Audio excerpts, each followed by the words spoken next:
For the past 2 years, we've been talking about our vision process and where God is leading our congregation. Now, I know that some of you are tired of hearing about it and you're ready to start seeing some movement. Well, we've been getting our structure together and we are ready to begin implementing our vision process over the next few years. In the coming months, you'll begin to see a flurry of activity. You'll see teams being created. You may even hear from someone personally about how you might be able to help participate directly in some of these areas. You may see some work being done to our facility as we prepare to add new signage, update our lobby, and other common areas. Now, we'll fill you in on these projects as we get closer to working towards each of our stated vision objectives. Now, we have 8 vision objectives that address our guests, helping our members become more unified, organizing our ministries and community engagement. One of our stated objectives is to structure our corporate worship environment to promote a more active participation of the entire congregation and community. Our elders are currently in study and prayer about where God is leading our church family when it comes to men and women serving in our corporate assembly.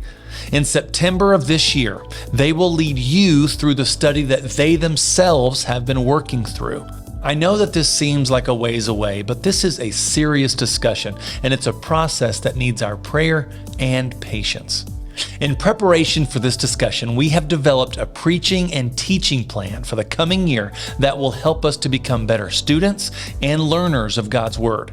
Throughout the coming year, our adult Bible classes will be focusing on spiritual gifts and, among other topics, how to better study, interpret, and apply the Bible to our everyday life. In my Sunday morning sermon time, we will be taking you through scriptures to see if we are as familiar with it as we may think.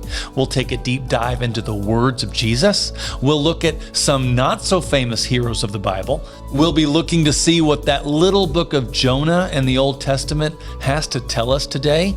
And we'll take a look at the early church and why their message and community was so attractive. And also how the New Testament continually uses the Hebrew scriptures to connect Jesus to God's plan for His people. The entire schedule will be posted on all of our digital platforms soon, and you'll also be receiving a hard copy of it in the mail. Each sermon series and class offered is another step toward a healthier and more productive conversation about where God is leading our church family.